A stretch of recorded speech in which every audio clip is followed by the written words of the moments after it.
the world would look like if we all worked together better. And the library is the platform for them doing that. And I think that summarizes really well the potential of libraries. No matter what type of library we work in or what type of work we do, we're all trying to create the platform and provide resources for folks to shape a better future for us all.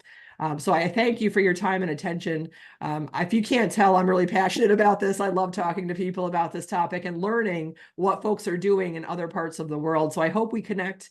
I hope you're not shy about asking questions or reaching out and saying hi. But Alex and Asma, thank you so much for having me today. It really is a pleasure.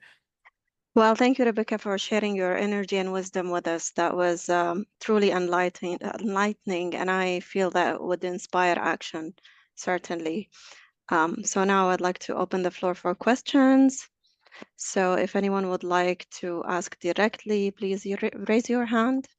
I'm looking at the chat too. There are some comments, but do let me know if you have questions.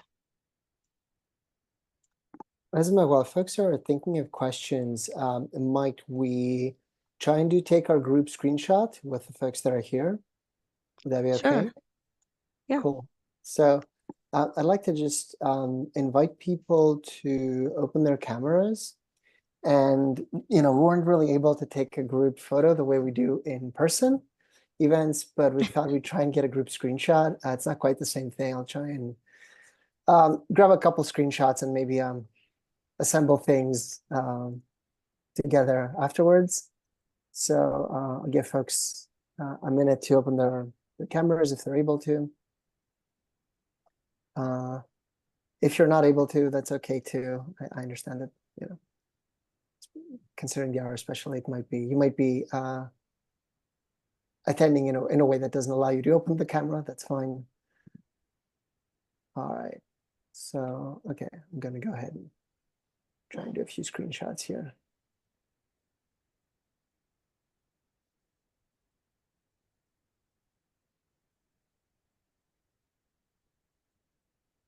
And yeah, okay, let's try and do maybe like a smile or something.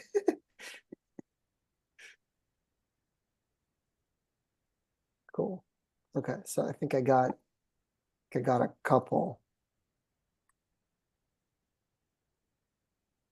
We'll see what happens. Okay, cool. Thank you. All right. Kara's asking if libraries outside the US can join the Sustainable Libraries Initiative or perhaps the certification program. The initiative, absolutely, as a member, no problem. And the certification program, we're very open to talking with folks. We just went to Canada, and we find that it has translated well across our borders. So we're certainly open to that. Absolutely. All right, wonderful. Evie has a question, so do you want to go online? Yes. Yeah, thank you. Thank you, Asma. Thank you, Rebekkah. I think your passion and your enthusiasm has reached us all around the globe here. Thank you. Thank you for everything. It's really inspiring. And thank you for doing all this work. And we've seen these wonderful projects everywhere and all these ideas. And you're right that it's overwhelming sometimes for most of us. And also in some of our libraries and our consortium, our budgets are very, they're really limited. Yep. So what would be the first 3 things that you would recommend to colleagues as a starting point so that we can start slowly? Thank you. I think that's a super smart question, and one the organizers told me to focus on, which I blew right by. So what I would say is that the first thing to do is to catalog and really using the roadmap resource that I just showed you will help you do these first 3 things. First is to think about what you already do that meets this idea of the triple bottom line. Libraries do tons of things that already exemplify this. So give yourself a pat on the back for what you're already doing and catalog that. Then take a look around to see who else is doing work in this area in your circle. So perhaps on your campus, there may already be an initiative, there may be a student group. Let's find our allies and figure out what's already being done. We don't want to reinvent the wheel in any way. And then perhaps identify some of the data that you might need to make good decisions moving forward. Maybe you identify your carbon footprint of your organization, or you take a look at assessing, just something small in your library, like what vendors you're using and do they care about the environment, and making sure in your future policies that you prioritize working with vendors who are B Corps or are, reporting on their sustainability efforts, our carbon footprint, so that you can align your dollars that you do have with organizations that match your values. Thank you. Thank you, Rebekkah. And Evie, I'll just say that my libraries don't have much money either, and neither does my organization. And we became certified, and my board let me budget $1,000 a year towards efforts we were doing in the certification program. And I presented them with a receipt at the end because I never touched any of it.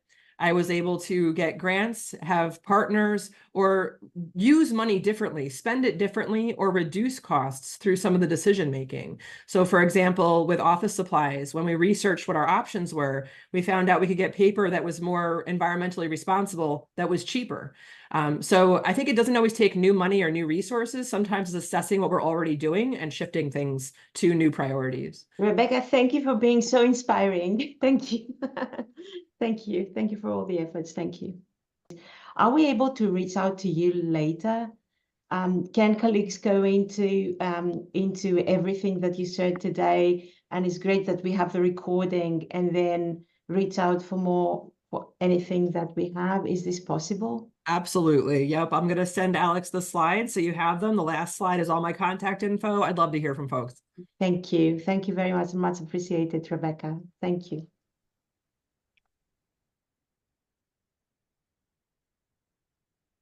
There is a question from Yasmin.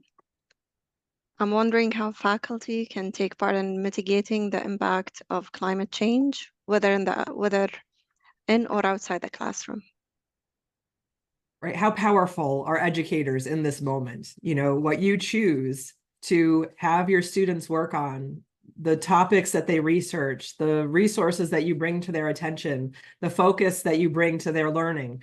You have the opportunity to shape the thinking of future generations. It's very exciting to understand that regardless of the subject that you are an expert in and teaching the next generation, you can weave in eco-literacy, awareness, helping folks feel empowered in the face of what can feel overwhelming and hopeless.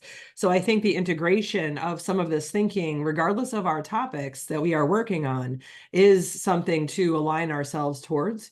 I think you can also find allies like in your library that are working in these areas as well, and highlight collections or work together to build collections and access to resources, or to build the body of knowledge that is in collections around the world. So I think educators are incredibly powerful. So thinking through your curriculum, understanding what work is being done in your field already on this topic.